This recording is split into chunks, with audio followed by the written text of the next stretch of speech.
over? You want to come up and say hi to everybody? Oh, no. Somebody's out the window. Hey, kia ora, Helen Brahms here, coming live from Mesa in Arizona. Hope you're having a super fantastic, sparkling, winning Wednesday. So how was your Wednesday today? What wins did you have today? Share them with us in the comments below so we can celebrate with you, because we always love celebrating wins, and especially when you overcome struggles. I like those ones the best. So it's been a day of, like I said, with the inauguration on, I totally forgot to put it on my schedule. I've watched all the inaugurations that have occurred over the last almost 24 years. Always watch them live where I can. And I always find them very emotional. It didn't matter who had been, whether I'd voted for the person or not. It was still an emotional event. So I enjoyed today's one as well, and I particularly enjoyed the poem that young lady read. And I can't remember her name, but she's like 27. That was just that was a fantastic poem that she read out. So today's been about clearing the desk, getting rid of some projects off the desk, getting ready for some new projects. I just got off a meeting with one of my clients, and we went down this huge list that she had. We didn't even get to my list, but that's okay. But we got down her huge list of stuff that she wanted done, going through it, saying whether or not I could do it, or clarifying exactly what she needed, that sort of thing. It's always about communication. When you're dealing with clients, always, always, always keep communication lanes open. Because there's nothing worse than you assuming that something should be done one way, and when they get, and you spend all that time doing a project and they get it and you give it to them all done and they're like, that's not how I wanted it done. So make sure you keep the communication open. We did have a lot of conversation backwards and forwards on one particular bit of the project. I think we finally got it. So, but she also learned something new about me, that I actually have a desktop publishing background. We're actually creating the documents online, formatting them, proofing them, all of that sort of stuff. So that's going to come in handy for one of the projects that she has me working on.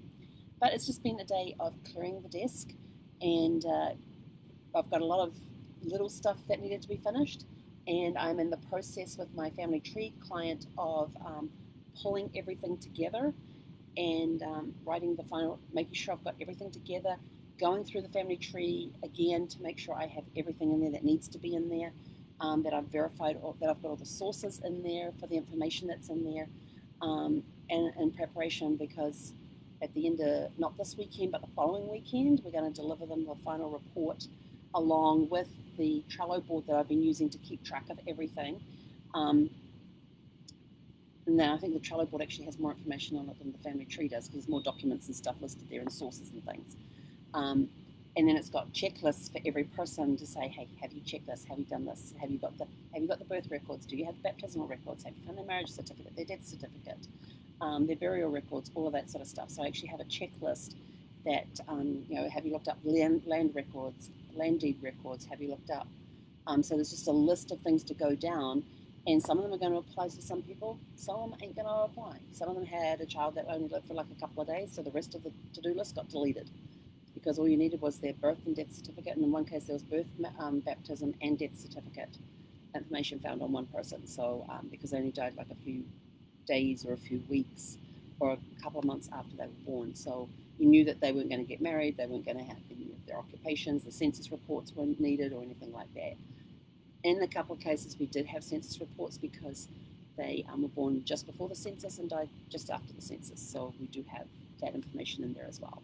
But basically, when you get somebody who's passed young, like a child or a baby, there's a whole bunch that you can then go and delete on that to-do list, because you know they're not going to own land, they're not going to get married, they're not going to go in the military, they're not going to immigrate anywhere unless the family already did during their however long their lifetime was. So there's a whole bunch of records that you can go and delete: city directories, electoral rolls, census reports, that sort of stuff. But yeah, so it's a lot of fun. So I kind of feel sad that coming towards the end of this one, because I've had fun doing this one, because I've had to go and research Mexican documents. So I've had to learn to look for key Spanish words, not necessarily transcribe the entire paragraph, page and a half, however long it was, because they would actually write it out in longhand, the entire, that, on this day, in this place, witnessed by, or the godparents were, this is the name of the baby, their parents were this father's full name's there, mother's full name's there with her maiden name, presented before me, and then the full name of the person who actually did the baptism, and then all signed and everything else. And some of it's just a paragraph like this on a page, and some of it went on a whole page and over the next one, and I'm like, I couldn't read half the handwriting, so I couldn't translate it all. I was like, jeepers, that's a long baptismal record. And the birth record's the same, death, marriage, and all that, but the death would have put in there the cause if you had a death one. But it was a lot of fun because I had a family search, which is run by the Mormon Church. They have these different PDF files, and there's one on Spanish, and it had like, here are the months in Spanish, here are your days in Spanish, the days of the week in Spanish. Here's some of the keywords that you will find in documents, like father, mother, that sort of thing. And then they would just have about 3 or 4 pages of commonly used words that you would find in official documents. But they would be written in the Spanish, so you could quickly go down and say, oh, there it is. And then the other tool that I used, so that helped me find certain words, and especially when I was deciphering the handwriting, I would go in there and go, what the heck is this word? And I'll try different combinations. And the cool part is that if you have an iPhone, they have a new app on here, and it's called Translate. It's this little icon right down here. Where are we? Right here. It's called Translate. And you can go in there, and at the top you can see it's got Spanish and English, and you can just tap here where it says enter text, and it's now switched to Spanish. So whatever you type in there, it will now go looking for Spanish words, or you can hit the other button down here that says English, and you've got different languages. There's a whole slew of different languages in there. So it's been helpful having that, because I can sit here and like type, and somewhere around here I have my handy dandy little pen that has a stylus thingy on the end, so if I didn't feel like typing, I could just stab at the letters, because for some reason when I type sometimes when I type it hits the letter next to it instead of the actual letter, even though you've got your thumb on the actual letter, it picks up the one next to it. So stylus has come in very handy for that stuff. And as you start typing the Spanish word, it's looking for again, like it does with English, it's looking for the common spelling of whatever it is you're trying to spell, and it's trying to guess the word for you, which sometimes helps, because then it brings up the word and you look at the thing and go, okay, that's got a T in it, that one doesn't. Okay, so that's not the right word. So you can play around with it that way too. So it's been very helpful. And I know Google Translate is not the greatest translator out there, but it did a pretty good job to be able to get me at least the gist of what was in there, and I was able to pull out the most important information. And on some of the baptismal records, it would also have what their birth date was as well. So you just needed to go down, and I had to find, what's that word? EDAD, E-D-A-D. I probably mispronounced it. EDAD, and when I found that, I knew either just before or just after it would be how old the child was when it was baptized, or it would actually have the birth date there. So in some cases, on some baptismal records in Mexico, they had that, and on some baptismal records, they did not. So I guess it really depended on which, even though it was all in the same church, I guess it just depended on which person was taking down putting the stuff in the book at the time. But yeah, so that's kind of coming to an end, and kind of a little sad on that one, because it was a lot of fun. There were some interesting stories that came up on that one. But it was a lot of fun doing, learning to read Spanish, and so deciphering the cursive handwriting, and then 2 learning to look for those particular words that you needed to know where that information was in there.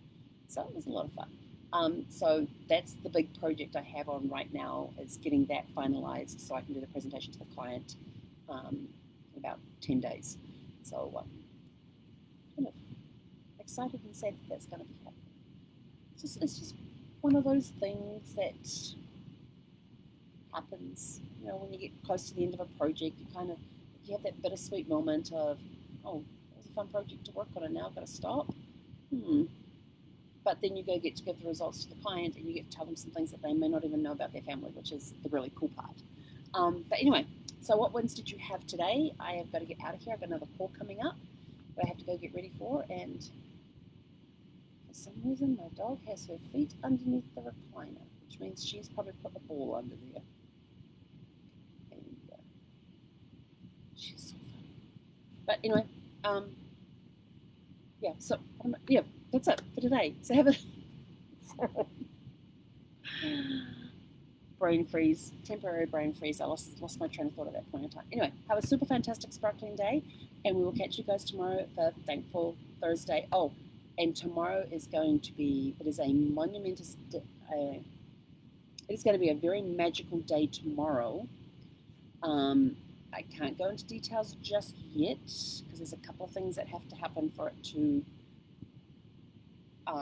fully complete and for everything to come into alignment. So just put some prayers and positive thoughts up there for tomorrow for me, please, because it's going to be it's going to be a very emotional day tomorrow.